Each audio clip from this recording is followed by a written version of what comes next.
Hey everyone, and welcome back to Retro Legends. In the early 2000s, the home video game market went through a big change. The consoles before had made 3D games normal, but they hadn't quite figured out the best way to balance how powerful the machines were, how easy they were to use, and how many games were available.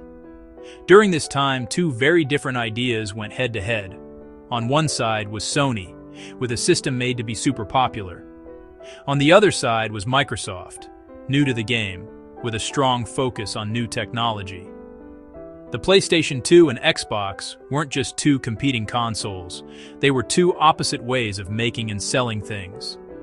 The fight between these systems wasn't just about how powerful they were, it also included business plans, how they worked with game makers, and how they sold their products. This tricky balance created one of the biggest rivalries in gaming history. Don't forget to hit that like button, subscribe to the channel, and turn on the notification bell for more trips into the world of retro gaming. Let's get started!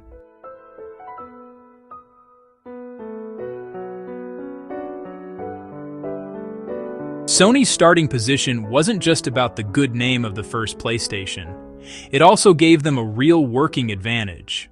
The network of game makers they had built over the years meant there was a steady stream of projects even when the new console was just starting out.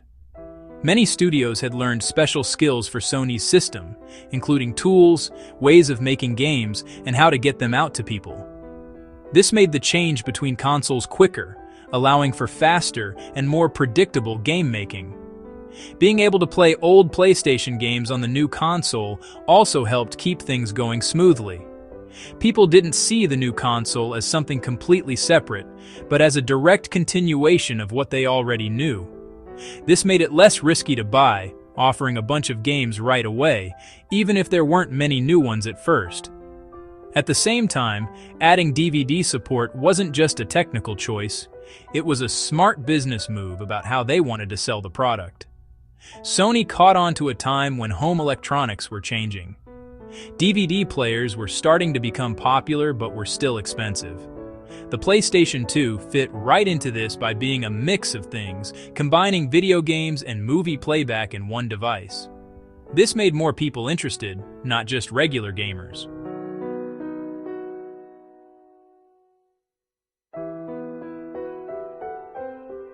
Microsoft found itself in the opposite situation, with no historical continuity in the console industry. The lack of an existing installed base meant they had to build relationships with both consumers and developers from scratch. To bridge this gap, the company adopted an architecture derived from the PC world, aiming to lower technical barriers to entry. This choice directly influenced the development tools. Using more familiar environments and languages allowed teams to quickly adapt to the platform, reducing initial costs and learning curves. Porting from PC was more straightforward compared to other consoles, encouraging the presence of multi-platform titles. However, Microsoft's approach also meant a different perception of the product. While the similarity to the PC ecosystem was a technical advantage, it didn't offer the same level of distinction compared to competing platforms. Furthermore, the absence of a strong game library and established brands associated with the platform made it more challenging to build a recognizable identity in the early stages.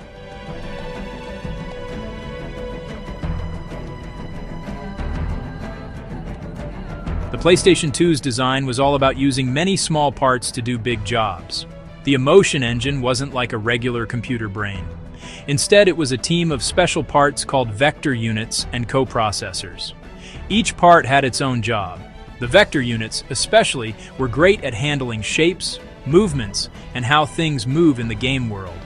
This took some of the work off the main graphics system, but this meant game makers had to manually split up tasks and tell each part what to do. Memory was another tricky part. There wasn't a lot of it, and it was split into different areas with different speeds. To make games run fast, they had to constantly make sure data moved smoothly, avoiding any slowdowns. This led to new ways of doing things, like reusing resources a lot and making game assets smaller on the fly.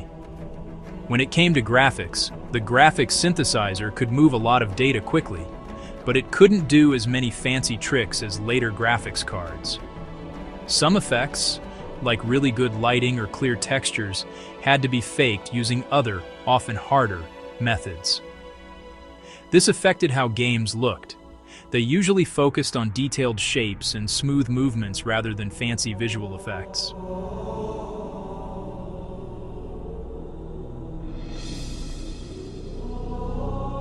Xbox took the opposite approach, focusing on putting things together and making them standard.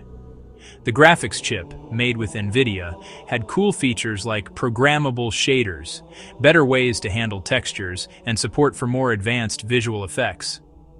The unified memory made it easier to manage resources, so you didn't have to split things up by hand, and it made data flow less complicated. This setup helped developers create great visuals without as much technical effort. Things like bump mapping, dynamic lighting, and more complex shadows were easier to make than on the competing platform. Plus, because it was similar to PC architecture, it was simpler to bring over existing game engines. When you compare them directly, Xbox offered more immediate and predictable performance, while PlayStation 2 needed a more specialized approach. However, over time, the ability to really dig into PS2's vector units allowed some studios to get similar results. This showed that the limit wasn't so much about how powerful it was on paper, but how tricky it was to actually use.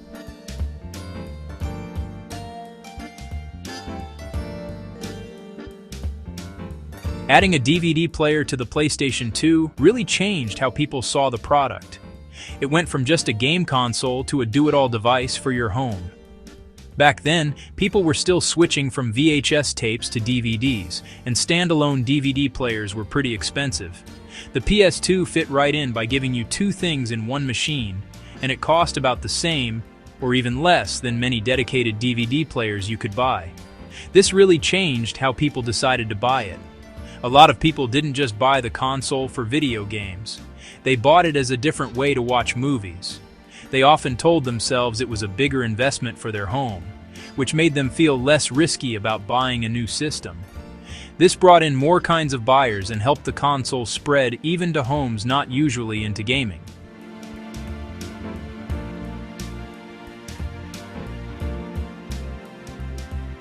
Xbox did things a bit differently. You could only play DVDs if you bought an extra kit that came with a remote control and a receiver. This choice added another hurdle, both in terms of cost and convenience. You had to pay more money and deal with an extra piece of equipment, which made the experience less straightforward. Because of this, the DVD playing wasn't seen as a main part of the system, but more like an add-on. This difference also changed how the products were talked about. Sony could show the PS2 as a full home entertainment system, while Microsoft focused more on how good the Xbox was for gaming. In the beginning, having the DVD player built right into the PS2 helped people see it as more valuable. This directly helped more people buy the PlayStation 2 quickly in its first few years.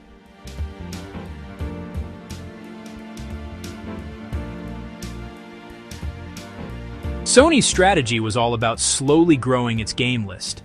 They did this by working with a group of game makers they already knew well. Even though they didn't have a ton of games when they first launched, they kept making new games steadily. This meant new games kept coming out in the months after launch. This regular flow of games helped avoid slow sales times. It kept people interested in the PlayStation and encouraged them to buy it over time. Other game publishers found a stable environment with tools and conditions they were already used to. This made it easier for them to plan big projects that would take a long time. The wide variety of games was another special thing about it. Having different kinds of games at the same time, like role-playing games, sports simulations, and even experimental games, meant more people could find something they liked. This allowed the console to fit different tastes. This approach wasn't about just a few big-name games. Instead, it was about building a whole system where every type of game had its place.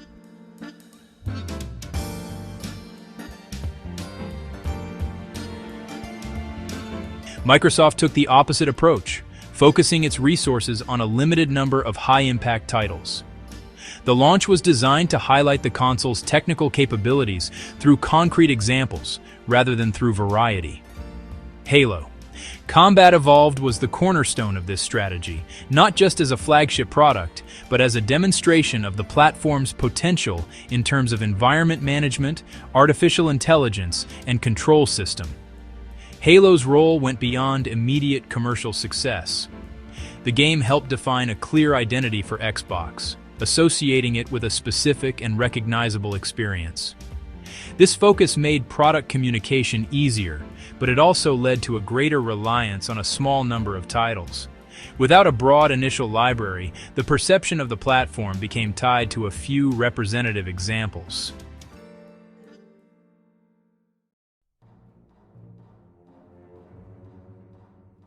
The PlayStation 2's game library grew like a layered ecosystem. There were lots of games, but they were also very different from each other. The console had big-budget games next to mid-range titles and more experimental projects. This created a catalog that could meet many different needs. This structure was possible because development costs were pretty low, and more people were buying the console. This meant even smaller games could make money. A big part of this was the games made just for the Japanese market, especially role-playing games and games about local culture. Series like Dragon Quest, Final Fantasy, and many mid-level RPGs helped make the console strong in a genre that needed lots of new content and deep stories. At the same time, the Western market got sports games, action games, and open-world games, making the overall variety even bigger. The way the game catalog was set up also encouraged new ideas. Smaller studios could make games with unusual gameplay because it was easier to get them out there compared to other systems. This led to games with fresh ideas that probably wouldn't have found a place on more picky platforms.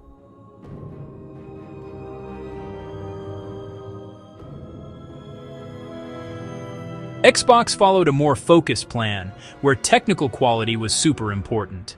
The games chosen were ones that could really use the console's power, especially with cool graphics, how things moved in the game, and more detailed worlds. This way of thinking helped games like first-person shooters and Western action games, which really shined with these features. This special focus also changed the kind of game makers who worked on Xbox. Xbox mostly brought in Western studios, who were used to making games like they would for a computer. This led to a lot of games of certain types and styles, but not as many Japanese games or games from other less common categories. The difference between the two game libraries wasn't just about how many games they had, but about the kinds of experiences you could find. PlayStation 2 had a huge list of games with lots of different ways to play, letting people find games that fit what they liked. Xbox, on the other hand, had a clearer identity, but it didn't cover as many different types of games overall.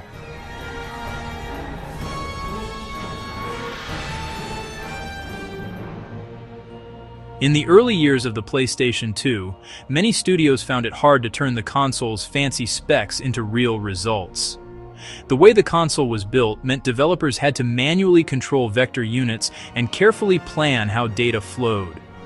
This wasn't something development tools could fully handle on their own.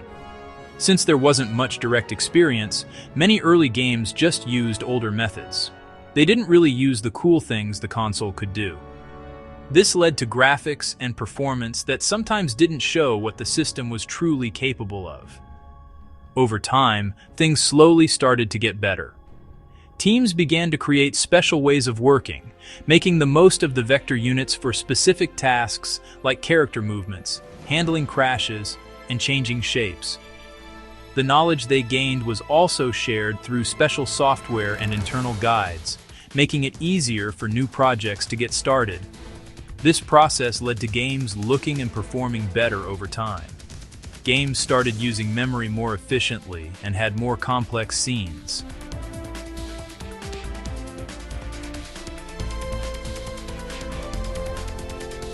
Xbox, on the other hand, offered a more immediate experience.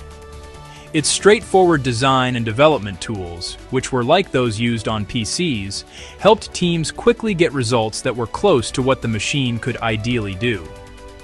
The GPU's features, like programmable shaders, were easier to use through more standard ways, meaning less complicated manual tweaking was needed. This advantage meant games looked consistently good in the early years. Right from the start, games had cool effects, better lighting, and sharper textures. Plus, because developers were already familiar with the tools, it was easier to use existing tech, which made games quicker to make and more stable. Looking at how things changed over time, there was a clear difference in how results were achieved.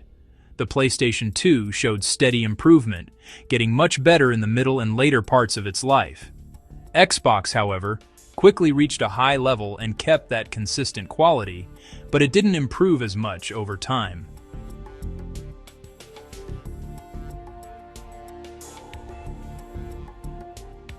Xbox Live changed how online gaming worked on consoles.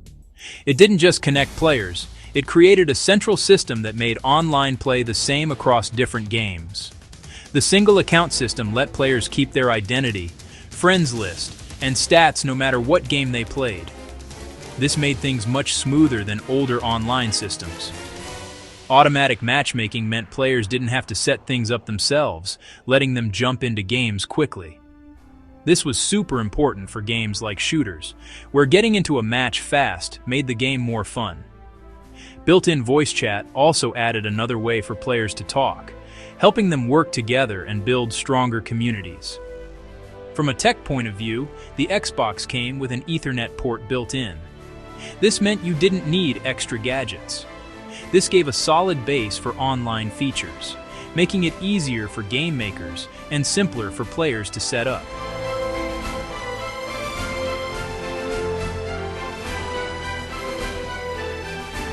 The PlayStation 2 took a different path, using a decentralized approach. Online support wasn't built into the console from the start.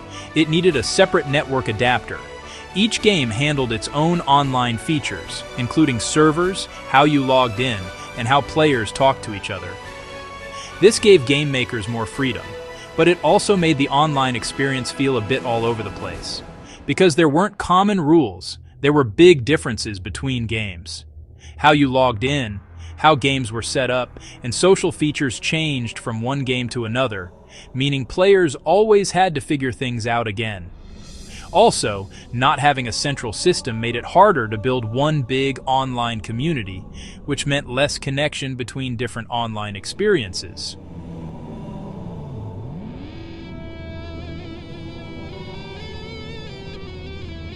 The PlayStation 2's sales performance was the result of steady growth over time, rather than a big burst at the beginning. The console sold over 155 million units worldwide, keeping up strong demand for many years. This was thanks to a few things. The price kept going down, more and more games came out, and it could also play movies and music. Its long life cycle helped it reach different groups of people at different times, slowly getting more and more users. One important thing was that the PS2 stayed popular even after newer consoles came out. Having so many games available, and at a lower price, made the console appealing even later in its life. This longer sales period really helped it reach those huge total sales numbers.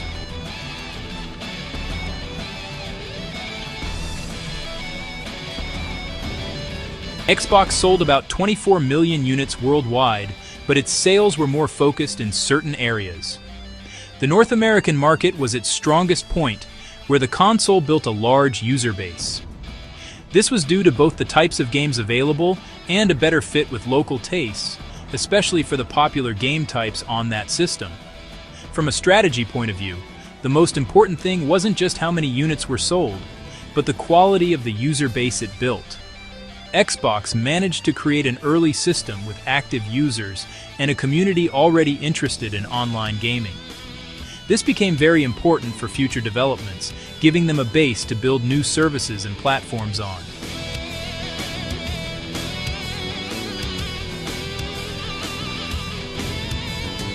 PlayStation 2 development followed a very centralized model.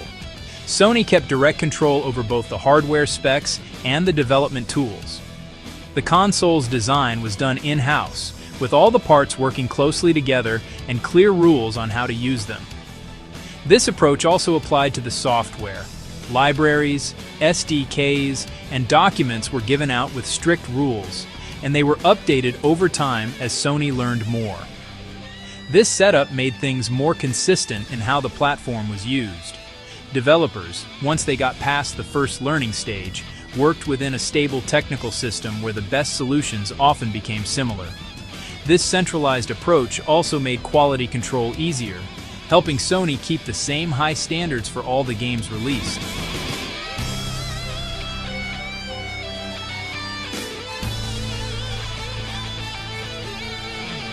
Microsoft took a different path. They were much more open to working with outside partners. For example, they brought in companies that were really good at making computer parts, like Nvidia for the graphics chip and Intel for the main processor, to help build the Xbox. This meant the Xbox was made by putting together existing technologies, instead of Microsoft making everything from scratch themselves. Even when it came to tools for making games, Microsoft was more flexible. Their tools were more like what you'd use for a regular computer, which meant game developers could use methods they already knew. This made it easier for them, but it also meant that different teams might do things in different ways, and the results could vary depending on how each team worked.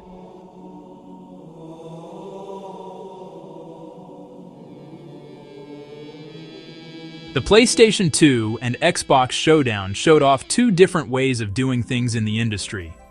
Sony built a system focused on being steady and able to grow. Every part of it, the hardware, how it got to stores, and the software support, was made to help it grow steadily. The console wasn't meant to be a huge new thing in technology, but more like an updated version that could add new features without messing up what was already there. Microsoft took a more direct path, focusing on adding things that immediately changed how people used it. Putting in a central online system and using a design more like a computer were specific steps to make things easier to use and create new ways to play together. This way of doing things put new features first, rather than just keeping things the same. How the hardware, software, and strategy worked together showed how well both systems could adapt to what people wanted. The PlayStation 2 was open when it came to content, but very organized in how everything was managed, which helped it spread widely and last a long time. The Xbox, even though fewer people owned it, brought in new ideas that changed what users expected, especially for online gaming and how services work together.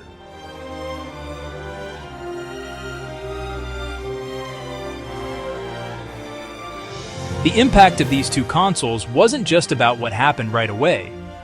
PlayStation 2 made a strong case for having a huge library of games and being easy to get, showing that a gaming system could stay popular for a long time if it was managed well.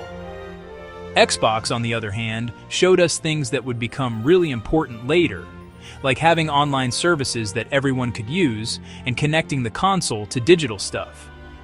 Over time, these two different paths helped change what was important in the gaming world. On one side, it became clear how important it was to have a big and lasting gaming system. On the other side, it was important to come up with new services and new ways to play games.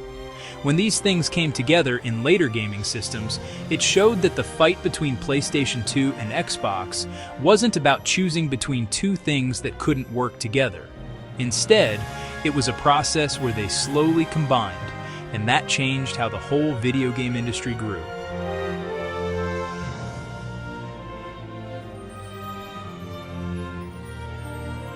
And with that, our trip down memory lane comes to an end.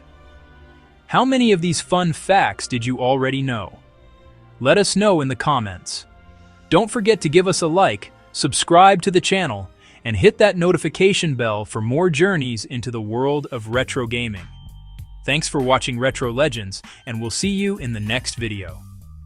Stay retro, stay legends.